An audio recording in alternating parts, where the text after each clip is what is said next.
8h26 dans 5 minutes maintenant. C'est Prisca Thévenot, ministre délégué en charge du renouveau démocratique. C'est un beau titre, ça. Oui. Amine El-Khatmi, ça vous fait rêver. Hein, et porte-parole du gouvernement, qui sera l'invité de Jean-Jacques Bourdin. Vous pourrez réagir, bien sûr, aussi tout à l'heure à 9h sur l'ensemble des sujets. Les décharges, par exemple, dont nous avons parlé. Ou encore Conduisez comme une femme. C'est la nouvelle campagne de la sécurité routière. On va commenter ça dans un instant. La Nouvelle-Calédonie aussi, avec un appel au calme après une nuit d'émeutes. Alors ça vient en écho de la révision constitutionnelle qui est étudiée à l'Assemblée nationale. Et Éric Revel, c'est assez inquiétant tout de même. Un pillage, véhicule incendié, violence à Nouméa. Alors il y a une réforme constitutionnelle qui, alors c'est un peu compliqué, hein, qui donnerait pas, suivant l'année où vous êtes arrivé en Nouvelle-Calédonie, qui donnerait pas le même niveau de droit de vote. Donc bon, mais en fait c'est surtout une étincelle qui montre un malaise profond en Nouvelle-Calédonie. On parlait de Mayotte, on pourrait parler de la Guadeloupe. En fait, on s'aperçoit que on a de plus en plus de difficultés, me semble-t-il, pour des tas de raisons, hein, à gérer des départements, des territoires d'outre-mer qui sont de plus en plus éloignés. Et puis il y a ce que certains appellent le sens de l'histoire, c'est-à-dire des velléités d'autonomie qui sont souvent d'ailleurs renforcées par des puissances locales. La Nouvelle-Calédonie, n'oubliez pas, c'est un enjeu en termes de minerais considérable. Et il y a un certain nombre de puissances, Chine et autres, qui verraient bien une Nouvelle-Calédonie, vous voyez, plus autonome ou plus indépendante pour essayer de mettre la main sur tout ça. Donc il y a des enjeux. Manipulation derrière aussi, vous pensez? Je pense. Enfin, c'est pour moi qu'il pense. Il y a des gens qui écrivent et qui réfléchissent et qui connaissent vraiment la Nouvelle-Calédonie, ce qui n'est pas mon cas, mais il y a tout ça qui est derrière aussi.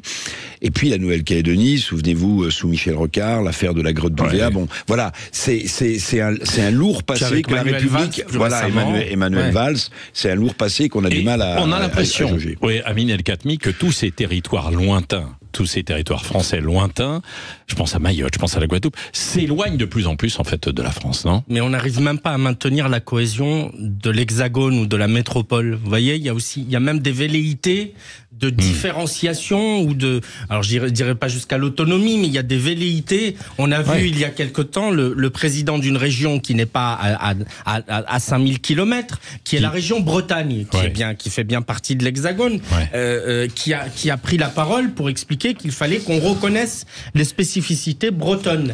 Vous avez des gens en Alsace. Non, je plaisante. Pardon. Oui, vous avez des gens en Alsace qui disent la même chose.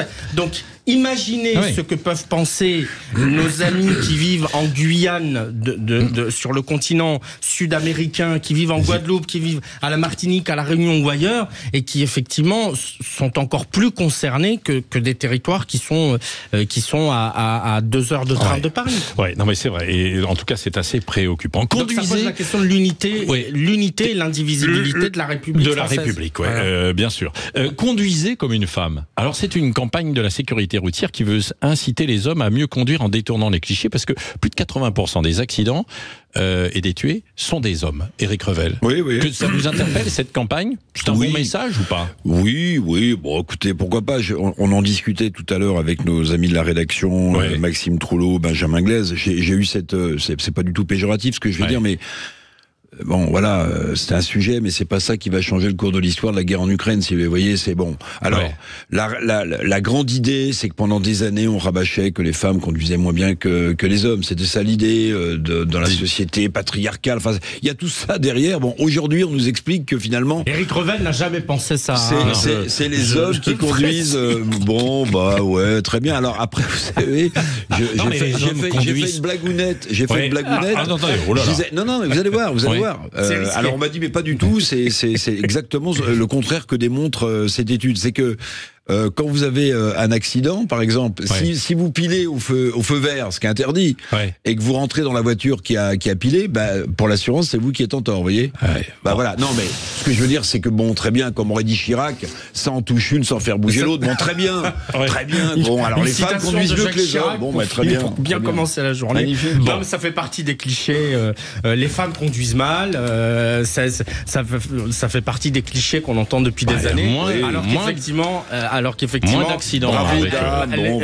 Les femmes ont moins d'accidents que les hommes, donc on devrait sans doute s'en inspirer. Bon, voilà. Vous voulez réagir à ce sujet, 0826 300 300, vous pouvez le faire tout à l'heure, bien sûr. Ça sonne déjà au téléphone, comme ça a sonné hier soir à l'Assemblée nationale. Vous avez vu, ils ont testé le QR code, boum, tous les députés ont été effrayé dans ma voiture avec Jean-Jacques Bornin. J'aurais pu avoir un accident dans ma voiture à cause de ça, et c'est moi qui conduisais.